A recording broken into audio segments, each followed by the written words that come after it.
আসসালামু আলাইকুম প্রিয় বিজ্ঞ আইনজীবী বন্ধুগণ। আজকে আমি আপনাদের বলবো যে আপনি আমি এভাবে আপনাকে পরামর্শ দিতে চাচ্ছি যে আপনি আমি কি কোচিং করব না আমি কোচিং ছাড়াই রিটেন পরীক্ষা পাশ করব। দুধার পোস্ট থাকে এরকমের যে হাইকোর্ট পরীক্ষায় কি আমি কোচিং করব হাইকোর্ট পরীক্ষার জন্য, নাকি শুধু বই কিনে পড়াশোনা করব, তাতে কি আমি পাশ করতে পারবো কি না। তো যদি আপনার প্রশ্ন এটা থাকে তাহলে আমি বলবো আপনাকে যে আপনি যখন একটা বই কিনবেন হাইকোর্ট রিটেনের পরীক্ষার জন্য,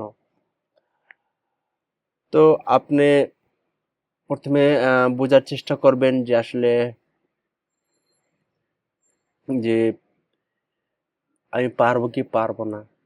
অনেকেই ইংলিশ বুঝে না ভালো মতো, অনেকেই ড্রাফটিং বুঝতে পারে না, সিভিল ক্রিমিনাল আপিল।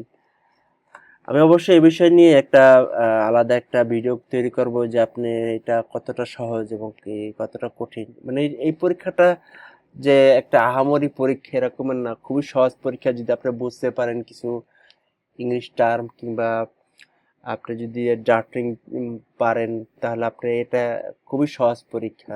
হাইকোর্ট এক্সামটা খুবই সহজ পরীক্ষা, সেক্ষেত্রে কোচিং সাধারণত করতে হয় না।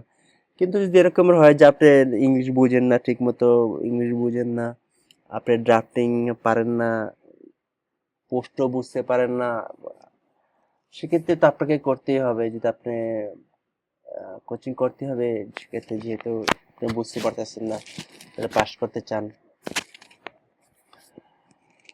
তো আমার ব্যক্তিগতভাবে মতামত থাকবে এটাই যে এটা খুবই আহামরি পরীক্ষা না, খুবই সহজ পরীক্ষা। আপনি যদি ইংলিশ একটু ভালো পারেন আর ড্রাফটিং একটু বুঝেন, আপনি যদি কোশ্চেনটা ধরতে পারেন যে কোনটা সিভিল হবে কোনটা ক্রিমিনাল হবে বা কি হবে, এটার প্যাটার্নটা কি রকমের হবে, তাহলে আপনি কোচিং না করেই আপনি পাশ করতে পারবেন। আমরা কোচিং করি নাই, মানে আমি কোচিং করি নাই ব্যক্তিগতভাবে। তো আল্লাহর রহমতে রিটেন হাইকোর্ট রিটেন পাশ করেছি। তো বিজ্ঞ বন্ধুরা, আসসালামু আলাইকুম।